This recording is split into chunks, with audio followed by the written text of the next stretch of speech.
दरवर्षी पावसाळा आला की सांगली कोल्हापूरकरांना पुराची धास्ती असते। याला आसमानी आणि सुलतानी अशी दोन्ही कारणं आहेत। एक तर पश्चिम महाराष्ट्रात कोसळणारा धुवाधार पाऊस आणि दुसरं म्हणजे अलमट्टी धरणाबाबत कर्नाटक सरकारची आडमुठी भूमिका। आता तर धरणाची उंची वाढवणारच असं कर्नाटक सरकार म्हणतंय आणि त्यामुळे सांगली कोल्हापूरला महापुराची भीती निर्माण झाली आहे। बघूया। सांगली आणि कोल्हापूर पश्चिम महाराष्ट्रातला सधन पट्टा, पुरेसं पाणी आणि निसर्गाची योग्य साथ, त्यामुळे जिल्ह्यातली शेती चांगली आहे। पण आता सांगली आणि कोल्हापूर जिल्ह्यांना बुडवणारा निर्णय कर्नाटक सरकारने घेतलाय। कर्नाटक सरकारने कोणत्याही परिस्थितीत अलमट्टी धरणाची उंची वाढवली जाईल असं म्हटलंय आणि प्रसंगी केंद्र सरकारवर दबाव टाकू अशी भूमिका कर्नाटकचे उपमुख्यमंत्री DK शिवकुमार यांनी घेतली।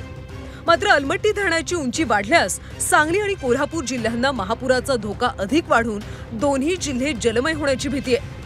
अलमट्टी धरणाची उंची वाढवली तर धरणाच्या बॅकवॉटरमुळे सांगली आणि कोल्हापूर जिल्ह्यांना पुराचा धोका आहे। 2005 पासून 2024 पर्यंत आलेल्या महापुरानं सांगली आणि कोल्हापूर नदीकाठ अक्षरशः उद्ध्वस्त झाला। आता अलमट्टी धरण 5 मीटरनं वाढवलं तर दोन्ही जिल्हे जलमय होतील। शिवाय मोठ्या प्रमाणात वित्तहानीच नव्हे तर जीवितहानी होण्याची भीती देखील वर्तवली जाते। अलमट्टी धरण हे विजयपुरा जिल्ह्यातल्या निडगुंडी इथं आहे। कृष्णा नदीवरचं हे धरण 2002 साली बांधण्यात आलं। धरणाची साठवण क्षमता तब्बल 125 TMC आहे। कर्नाटक पॉवर कॉर्पोरेशन कडून इथं वीज निर्मिती केली जाते। धरणामुळे उत्तर कर्नाटकात सिंचन सुविधा वाढली आहे। अलमट्टी धरणाची उंची सध्या 519 मीटर इतकी आहे। आता या धरणाची उंची 5 मीटरनं वाढवून 524 मीटर इतकी करण्याचा निर्णय कर्नाटक सरकारने घेतलाय। महाराष्ट्रातल्या पूरपट्ट्यातून याला तीव्र विरोध होतोय। सांगली आणि कोल्हापूरचा कृष्णा नदीकाठ 15 दिवस पाण्यातच राहणार। कोल्हापूर जिल्ह्यातल्या प्रयागराज चिखलीपर्यंत पंचगंगेचा फुगवटा अधिक काळ राहणार। सांगलीच्या भिलवडीपर्यंत अलमट्टीचं बॅकवॉटर पोहोचणार, ते किमान 15 दिवस राहण्याची भीती आहे। अधिक काळ पाणी साचून नदीकाठची शेती पूर्णतः उद्ध्वस्त होऊन नापीक होण्याची भीती आहे। नदीकाठचं पशुधन देखील धोक्यात येण्याची भीती आहे। अलमट्टी धरणाने गेल्या 15 वर्षात धरणाची जी उंची वाढवली आहे त्याचा हा परिणाम असल्याचा आरोप राजकीय नेत्यांपासून सामाजिक कार्यकर्ते या सर्वांनीच केला। त्यामुळे अलमट्टी धरणाची उंची हीच सांगली आणि कोल्हापूर जिल्ह्याच्या मुळावर उठल्याचा आरोप देखील केला जातोय। आम्ही घरं आणि दुकानं सुद्धा बंद करू, वेळ पडली तर आम्ही सगळे रस्त्यावर येऊ, हा विषय या चर्चेमध्ये आला।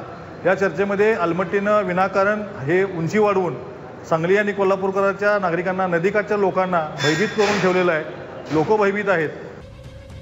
अलमट्टी धरणाची 5 मीटरनं उंची वाढवल्यास 7 ते 8 दिवसात ओसरणारं महापुराचं पाणी 15 दिवस तसंच राहील, ज्यामुळे प्रचंड वित्तहानी सोबतच नदीकाठची शेती उद्ध्वस्त होऊन जाईल अशी भीती आहे।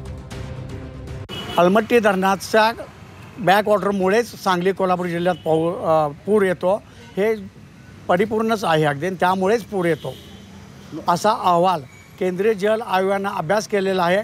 त्यामध्ये सुद्धा नमूद केलेलं आहे जर सांगली कोल्हापुरात पूर येऊ नये तर अलमट्टी धरणानं परिपूर्ण देखभालीनुसार पाणी सोडलं, वेळोवेळी पाणी सोडलं तर पूर येत नाही।